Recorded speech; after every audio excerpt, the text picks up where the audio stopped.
Rais wa Kenya William Ruto amesema kwamba hatosaini muswada wa fedha wa mwaka 2024 finance bill ambao umesababisha maandamano makubwa nchini humo. Akilihutubia taifa kutoka ikulu ya huko Nairobi nchini Kenya, hapa namnukuu alichosema baada ya kutafakari juu ya mazungumzo yanayoendelea kuhusu maudhui ya muswada wa fedha wa 2024 na kusikiliza kwa makini watu wa Kenya ambao wamesema kwa sauti kubwa kwamba hawataki chochote cha kufanya kuhusiana na muswada huu wa fedha 2024 na kubali, na hivyo sitasaini muswada wa fedha wa 2024 na utakuwa umeondolewa, na nimekubaliana na wanachama hawa kwamba huo unakuwa ni msimamo wetu wa pamoja. Na baada ya kusema hivyo akapigiwa makofi mengi sana na wabunge ambao walikuwa pamoja naye. Hapa akaendelea kwa kusema kwamba katika muktadha huu pia ninaagiza hatua za haraka za kupunguza matumizi kuanzia ofisi ya rais wote na kuenea katika maeneo yote ya utendaji wa serikali. Matumizi ya uendeshaji katika urais yapunguzwe ili kuondoa mgao wa safari za nje, ukarimu kwa maana hospitality, ununuzi wa magari, ukarabati na matumizi mengine. Hii itahusu rais wote na pia serikali kuu. Pia napendekeza kwamba kwa usawa bunge, mahakama na serikali za kaunti zishirikiane na hazina ya kitaifa pia zichukue hatua za kupunguza budget na kubana matumizi ili kuhakikisha kwamba tunaishi ndani ya uwezo wetu, kuheshimu ujumbe mzito sana unaokuja kutoka kwa watu wa Kenya. Kwa hiyo ndio hivyo, muswada huu kwa sasa umetupiliwa mbali na maisha yataendelea kama kawaida. Kwa hiyo amesikiliza kauli za Wakenya na ndio hivyo, wao ndio wamekuwa na sauti kubwa zaidi. Lakini hapo nyuma kabla ya kusema hivi alielezea mambo ambayo mswada huu ungefanya, ikiwemo kugharamikia matibabu ya wagonjwa mbalimbali, elimu, kilimo na mambo tofauti. Lakini ndio hivyo, inabidi watafute namna nyingine sasa ya kuweza kufanya shughuli hizo za maendeleo. Ndio hivyo, nataka niwaulize Wakenya, mmejisikiaje baada ya Rais Ruto kutangaza kwamba hajasaini muswada huu na ndio hivyo umeondolewa, hata bungeni pia hawataendelea nao? Niambie katika sehemu ya comment, lakini hotuba yake nzima ni hii. Consequently, having reflected on the continuing conversation around the content of the Finance Bill 2024 and listening keenly to the people of Kenya who have said loudly that they want nothing to do with this Finance Bill 2024, I concede, and therefore I will not sign the 2024 Finance Bill, and it shall subsequently be withdrawn. And I have agreed with these members that that becomes our collective position.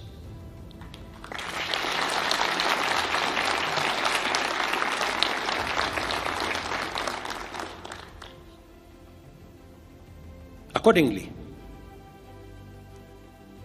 there is need for us as a nation to pick up from here and go into the future. And I am therefore proposing that because we have gotten rid of the Finance Bill 2024, it is necessary for us to have a conversation as a nation going forward. How do we manage the affairs of the country together? How do we manage our debt situation together? How do we work on the budget with the deficits that now exist together? And as I committed last Sunday, I will be proposing an engagement with the young people of our nation, our sons and daughters, for us to listen to them. As I said on Sunday, listen to their views, listen to their proposals, their ideas, their concerns, and what they think we should do better as we go forward. I am also recommending a multi-sectoral, bipartisan, multi-stakeholder engagement from civil society, religious organizations, professional bodies, for us as a nation to speak to the future of our country, again, together. And this will be on matters that are contained in the bill and matters that the people of Kenya have canvassed in the conversation that has been going on.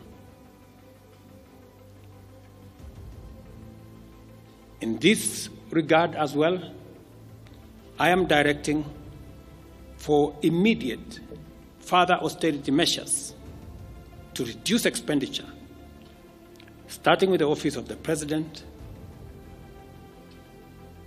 the entire presidency, and extending to the entire executive arm of government.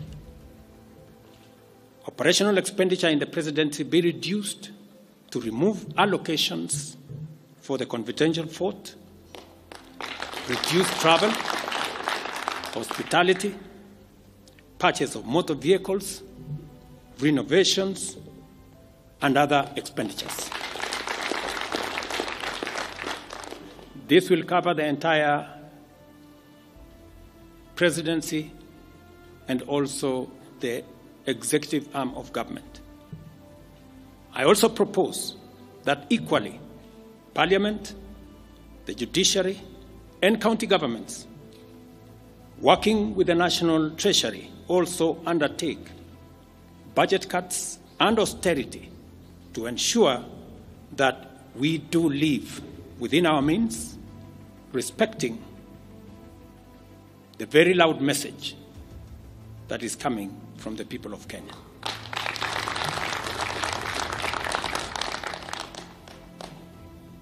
And let me confirm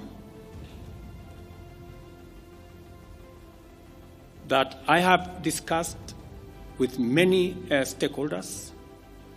I will be meeting some of them shortly after this meeting on charting a way forward that makes sure that we carry the whole nation in this very important journey as we go into the future as a country. Let me also confirm that as we deal with austerity, the loud message on dealing firmly, decisively, and expeditiously with corruption is a matter that we have discussed and we have agreed that it will take the front banner as we go into the future.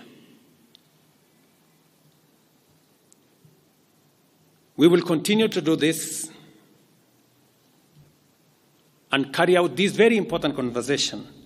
And I want to remind us that we should proceed within the foundational principles upon which our nation is founded, namely constitutionalism, adherence to the rule of law, and respect for constitutional institutions.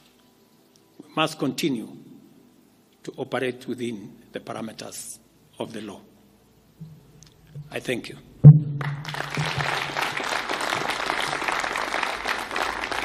I will take a few questions, 3 questions to be specific. Thank you, Your Excellency. And the first question will start with Elizabeth Mutuku from TV47. Good evening. My question is on young leaders from the Gen Z generation who were abducted yesterday and the day before yesterday. What happens to that? Second, there were young people who were killed during the demonstrations. What do you speak of that as the head of state? Thirdly, how do we move forward on the budget cuts, especially now that you've said that we're going to have austerity measures, yes, but how then do we secure development? Thank you very much. Please. No, it's okay. So I have said young people, 6 to be exact, 6 people yesterday lost their lives. Very unfortunately, they shouldn't have lost their lives. And I have said it is a very unfortunate situation. I wish that would not have happened. And there is a framework that will make sure that those 6 Kenyans who died yesterday will be accounted for. Number 2, I did promise the country that there will be no extrajudicial killings going forward. And ever since I came into office, there is not one incident of extrajudicial killing. What you said about abduction are statements that were attributed to some of our civil society groups, but all the people they mentioned have since been found in police custody, and those that were already processed were already released. On the matter of development that you have said, minus the finance bill, it means that some of the development programs amounting to 200 billion shillings, we will have to cut down, to delay them. They will have to wait, some of them, for next year. We will try it again. We will try next year to find some money. Some of them we will have to cancel, because that's the nature of things. And it is because the people of Kenya have spoken loudly that they want a leaner budget for us as a country. Question number 2. We'll take the next question from Busara, K24. Naam, swali langu la kwanza ni wazi kwamba matumaini ya vijana wa Gen Z na baadhi ya Wakenya kwa wabunge yamepungua kabisa ama hata yamepotea. Kwa hivyo kama rais, unachukua hatua gani kuhakikisha kwamba tunawahusisha vijana katika maamuzi muhimu hasa katika masuala ambayo yanalenga taifa ama ujenzi wa taifa? Swali lingine, je, utahakikisha vipi uwazi katika mpango wako wa kupunguza matumizi serikalini? Maana yake umesema kwamba kuna austerity measures.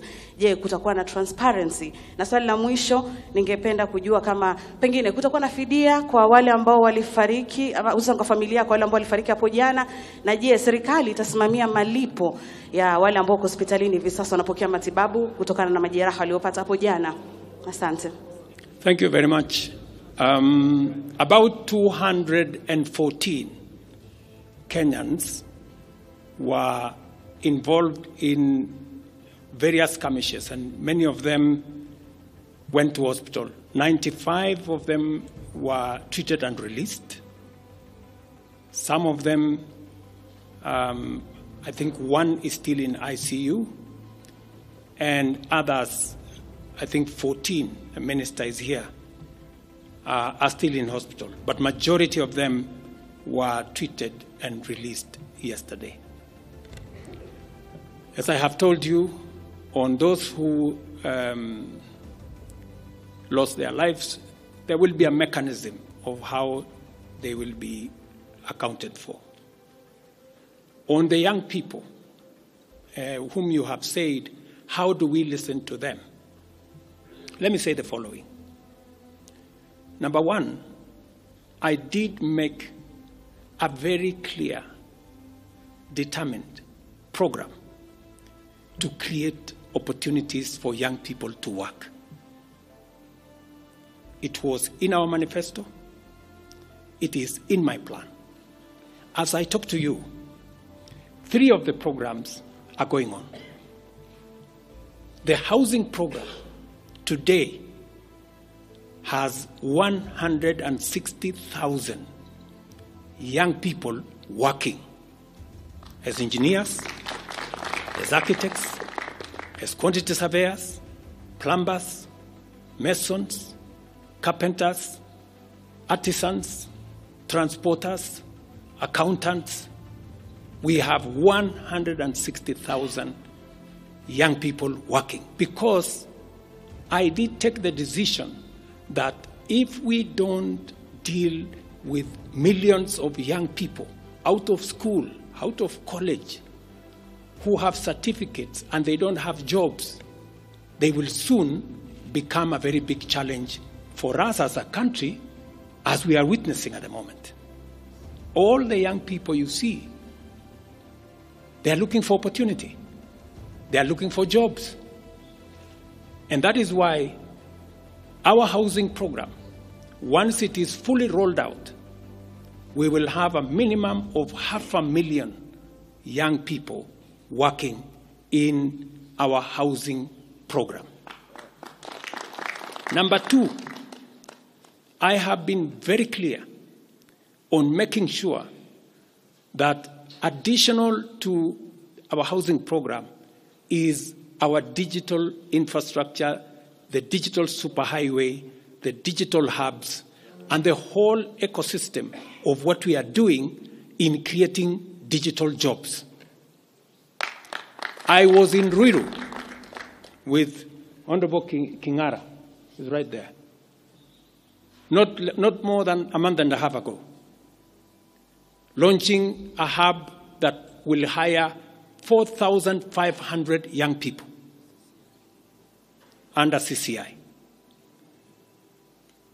In this budget, we had added 10 billion shillings to CDF for them to be able to construct ICT hubs in each ward in the Republic of Kenya. That would give opportunities for 200 to 300 young people in every ward to access internet, to be trained, to have a hub, and to monetize their digital skills. We will still find another way of implementing this plan, even if we have to cut back on CDF, if that is what is going to happen.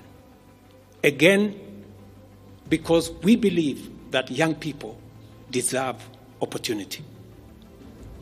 As I talk to you, we've just concluded 3 bilateral agreements, one of them with Germany, on export of labor. Because we have negotiated with many countries who are interested in the high skills of Kenyan labor. And we have an ecosystem, we now have a plan on how we are going to make sure that the young people in Kenya get opportunities to work either in Kenya or outside Kenya.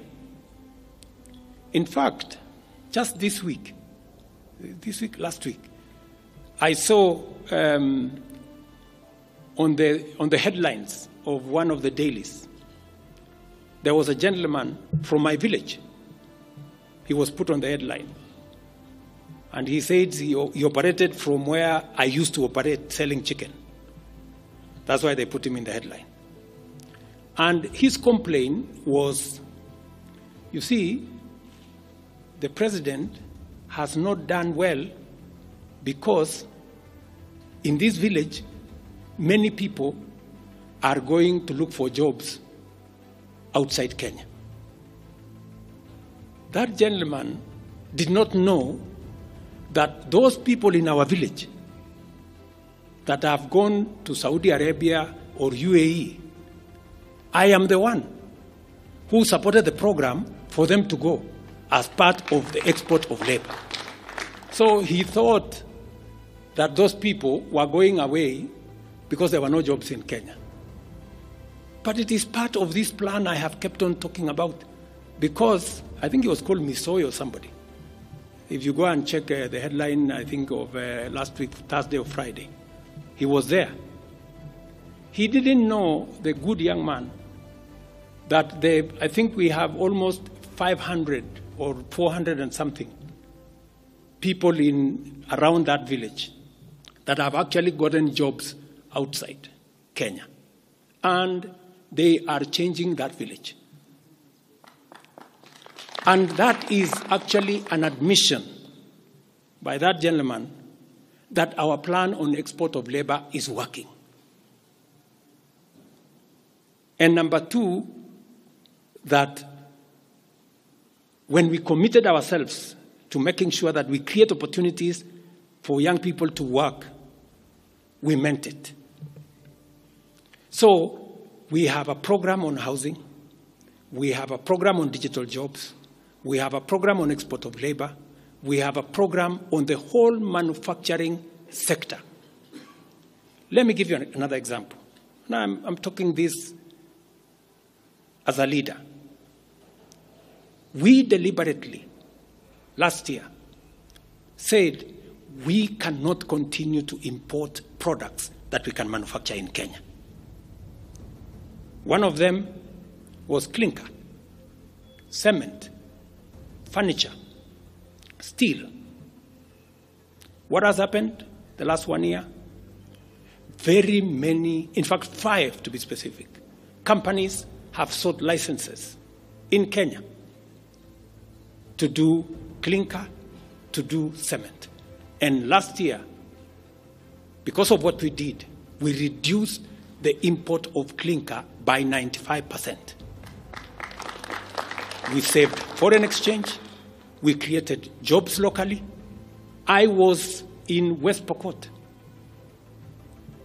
with my Minister for Industrialization.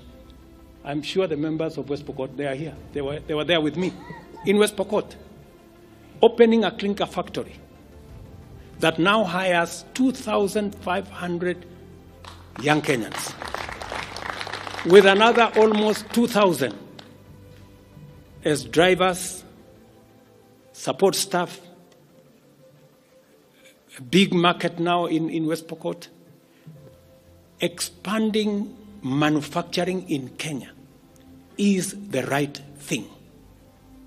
And it is the reason why some of our policy interventions on matters like imported stuff that are being manufactured in Kenya.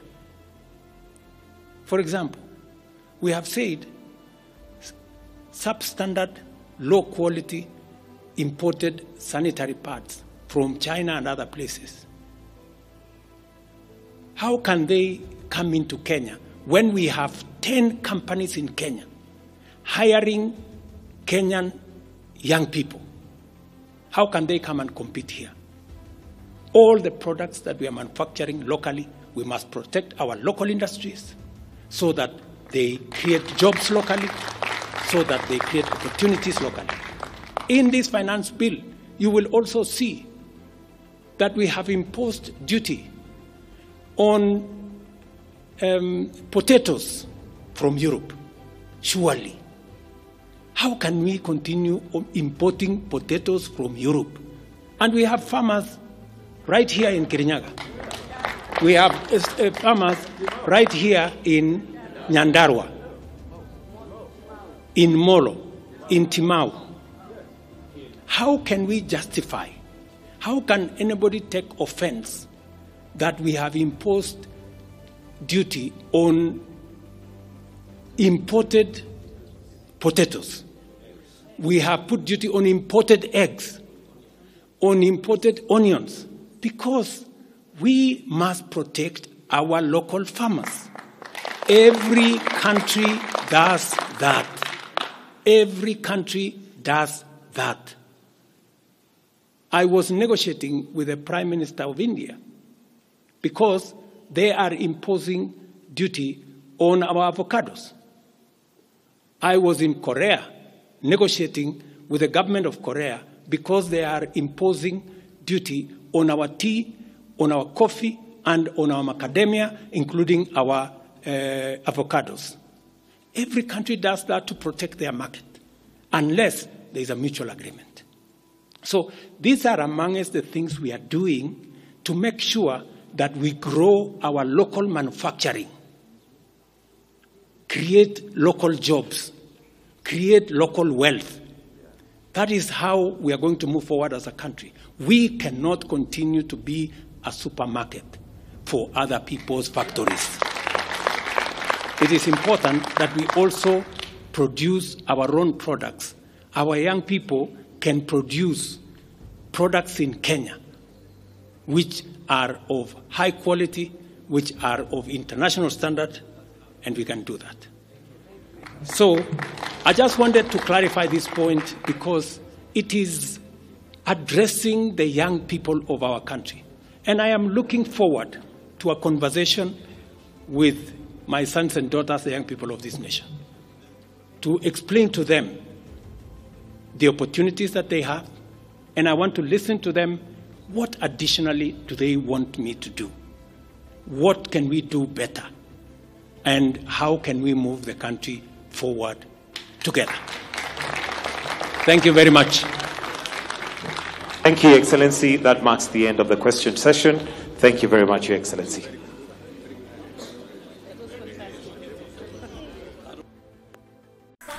Wateja wako watarajiwa wanaangalia video hii.